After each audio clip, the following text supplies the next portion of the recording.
Hola amigos de YouTube, ¿cómo están? Bueno, hoy les traigo el experimento ruso del sueño. Advertencia. Este video se hace con el fin de entretener y pasar el rato, ya que algunas de estas historias pueden ser ciertas como algunas pueden ser falsas. Bueno, ya aclarado, comencemos. Quizás has oído hablar del famoso experimento ruso del sueño, y si no lo has escuchado, en los años 40 la Segunda Guerra Mundial estaba en su máximo apogeo por ver cuál era la máxima potencia mundial, pero mientras sucedía, muchos países que estaban en guerra, estaban haciendo los máximos descubrimientos científicos para asegurar su participación en la guerra, aunque demasiados experimentos eran demasiado retorcidos para matar y hacer sufrir al enemigo. Pero hubo un experimento que fue muy retorcido, organizado por científicos rusos. Investigadores rusos a finales de los 40 mantuvieron a 5 personas despiertas por 15 días utilizando un estimulante basado en gas. Los tuvieron encerrados en un ambiente sellado para monitorear cuidadosamente el uso de oxígeno, de manera que el gas no los matase, debido a las altas concentraciones de gas. Esto fue antes de que existiera el circuito cerrado, por lo que tuvieron que usar micrófonos y ventanas con grosor de 5 pulgadas para observar a los sujetos. El cuarto estaba lleno de libros, cobijas para dormir, pero ninguna cama, agua corriente, baño y la suficiente cantidad de comida para que los 5 sobrevivieran por un mes. Los sujetos de prueba eran prisioneros políticos y de guerra declarados enemigos del Estado durante la Segunda Guerra Mundial. Todo estuvo bien por los primeros 5 días. Los sujetos rara vez se quejaban después de que, falsamente, se les había prometido su libertad si aceptaban tomar parte de la prueba y no dormir por 30 días. Sus conversaciones y actividades fueron monitoreadas y los científicos notaron que conforme pasaba el tiempo, ellos hablaban sobre incidentes traumáticos de su pasado. Después de 5 días se empezaron a quejar de las circunstancias y eventos que los llevaron a donde estaban y empezaron a demostrar paranoia severa. Dejaron de hablar entre ellos, y comenzaron a murmurar de manera alterna en los micrófonos. De manera extraña, todos parecían creer que podían ganar la confianza de sus captores y traicionaban a sus camaradas. En un principio se creyó que esto era un efecto del gas. Después de 9 días, el primero de ellos empezó a gritar. Corría por todo el cuarto gritando repetidamente por 3 horas seguidas. Después, trató de continuar gritando, pero solo podía dar un grito ocasional. Los científicos postularon que físicamente se había destrozado las cuerdas vocales. La parte más sorprendente de este comportamiento fue cómo sus compañeros reaccionaron a esto. O mejor dicho, cómo no reaccionaron. Continuaban murmurando en los micrófonos hasta que el segundo de los prisioneros comenzó a gritar. 2 de los prisioneros que no gritaban, tomaron los libros y llenaron página tras página de sus propias heces, y de manera calmada, los pusieron sobre las ventanas del cuarto. Los gritos cesaron de repente, al igual que los murmullos de los micrófonos. Pasaron otros 3 días. Los investigadores checaban los micrófonos constantemente para asegurarse de que trabajaban, porque creían que era imposible no escuchar sonidos con 5 personas dentro. El consumo de oxígeno indicaba que los 5 debían seguir vivos. De hecho, el consumo de oxígeno era el necesario para 5 personas que hacían ejercicio extenuante. En la mañana del 14º día, los investigadores hicieron algo que no debían hacer para llamar la atención de los prisioneros. Utilizaron el intercom dentro del cuarto, esperando provocar respuestas de los prisioneros, pues temían que estuviesen muertos, o en estado vegetal. Anunciaron: abriremos el cuarto para probar los micrófonos.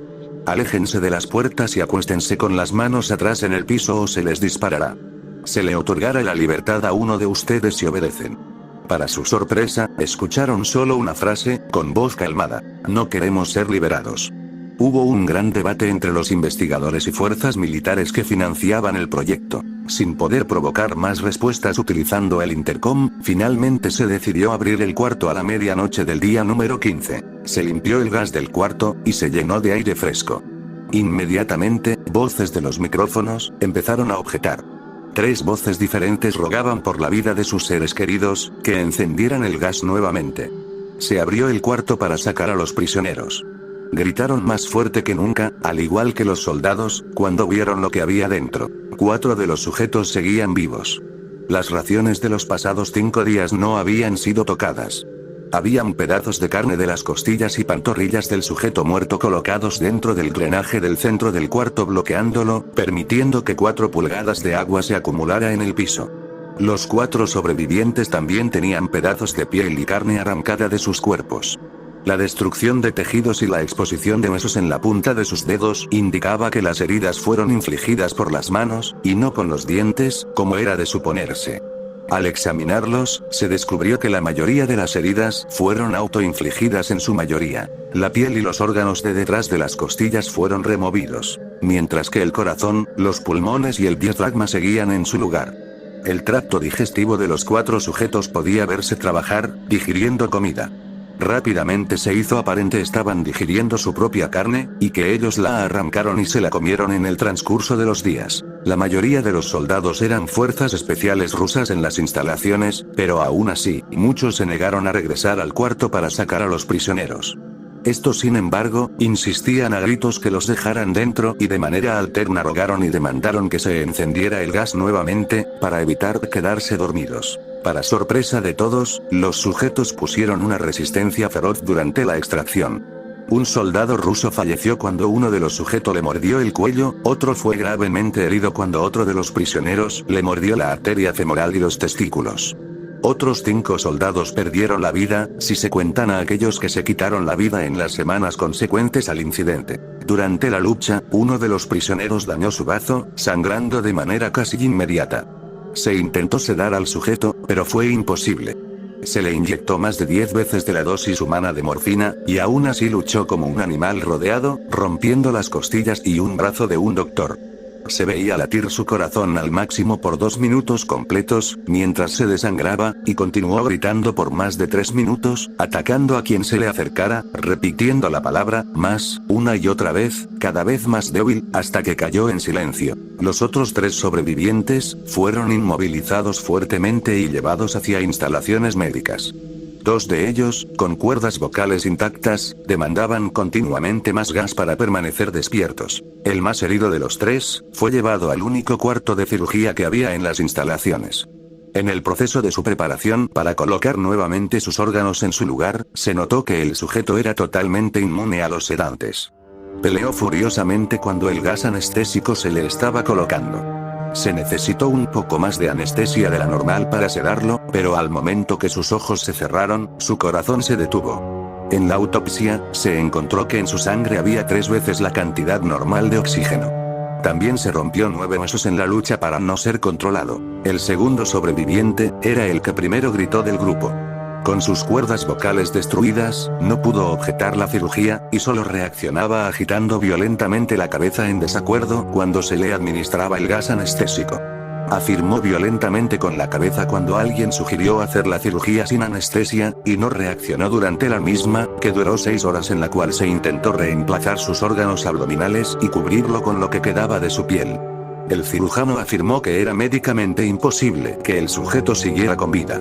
Una enfermera aterrada que ayudó en la cirugía, comentó que la boca del paciente formaba una sonrisa cada vez que sus ojos se encontraban. Cuando la cirugía terminó, el sujeto miró al cirujano y empezó a hacer sonidos fuertemente, como tratando de hablar. Asumiendo que esto era de gran importancia, el cirujano le entregó un papel y una pluma, para que el paciente pudiera comunicarse. Sigue cortando, escribió. Se le hizo la misma cirugía sin anestesia a los otros 2 sujetos. Se les tuvo que inyectar un paralítico, pues ellos reían constantemente, y le era imposible realizar la operación al cirujano. Una vez paralizados, solo podían interactuar con sus ojos. En el momento en que pudieron hablar nuevamente, exigieron una vez más el gas estimulante. Los investigadores trataron de averiguar por qué se lastimaron de esa forma a sí mismos, y por qué querían el gas nuevamente. La única respuesta fue: debo permanecer despierto. Se reforzó a los 3 sujetos y los devolvieron al cuarto, para espera de su destino. Los investigadores, enfrentando la furia de sus benefactores militares por haber fallado las metas del proyecto, consideraron dar eutanasia a los prisioneros. El comandante, un ex KGB, vio potencial en el proyecto, y en su lugar decidió ver qué pasaría si ponían el gas nuevamente. Los científicos se negaron rotundamente, pero al final, tuvieron que aceptar. En preparación para ser sellados nuevamente en el cuarto, los prisioneros fueron conectados a un monitor EEC. Para sorpresa de todos, los 3 dejaron de pelear en el momento que se dieron cuenta que los regresarían al gas. En este momento, era obvio que los 3 estaban haciendo un gran esfuerzo por mantenerse despiertos. Uno de los prisioneros estaba murmurando una canción. El sujeto mudo peleaba con sus ataduras de piel, como si tratara de enfocarse en algo. El último sujeto mantenía su cabeza en la almohada, y parpadeaba rápidamente. Siendo este el primero al que se le puso el EEG, la mayoría de los investigadores monitoreaban sus ondas cerebrales con sorpresa. Eran normales la mayor parte del tiempo, aunque algunas veces aparecía una línea recta de manera inexplicable. Parecía que repetidamente sufrían de muerte cerebral. Mientras analizaban los datos, una enfermera notó que los ojos del sujeto se cerraron. Sus ondas cerebrales cambiaron inmediatamente por las de sueño profundo, luego se pusieron rectas, y de manera simultánea, su corazón se detuvo. El único sujeto que quedaba que podía hablar comenzó a gritar para que lo encerraran en ese momento. Sus ondas cerebrales mostraban las líneas rectas del sujeto que acababa de morir por quedarse dormido. El comandante dio la orden de sellar el cuarto con los 2 prisioneros dentro, junto con 3 de los científicos. Uno de los 3, inmediatamente tomó un arma y abrió fuego contra el comandante, matándolo de un tiro entre los ojos. Después apuntó al prisionero mudo, y le voló el cerebro. Apuntó al prisionero que quedaba vivo, mientras que los demás investigadores escaparon del cuarto. No me encerrarán con estas cosas. No contigo. Le gritaba al prisionero que estaba atado al camastro. ¿Qué eres? Demandó. Necesito saber. El prisionero sonrió. ¿Tan fácilmente te has olvidado de mí? El prisionero preguntó. Somos ustedes. Somos la locura que está encerrada en todos ustedes, rogando por libertad en cada momento de tu vida, desde lo más profundo de tu mente animal. Somos aquello de lo que te escondes en tu cama todas las noches. Somos lo que duermes y silencias y paralizas cuando te vas a tu cielo nocturno, donde no te podemos alcanzar. El investigador hizo una pausa. Apuntó al corazón del prisionero y disparó. El EEG mostró una línea recta mientras el sujeto débilmente murmuró casi tan libre. Así que, cada vez que te vayas a dormir, ten en cuenta que nunca vas a estar solo, alguien va a estar viéndote para hacerte daño, desde las sombras de tu cuarto, abajo de tu cama, en el cobertizo, enfrente de tu cama o al lado tuyo esperando a que te descuides un momento muy pequeño para hacerte daño. Dulces sueños. Bueno amigos, eso es todo por hoy. Pero antes, ¿tú qué opinas? ¿Crees que esto sea real o falso? Suscríbete a mi canal, dale like y compartir. Nos vemos hasta el próximo video. Saludos.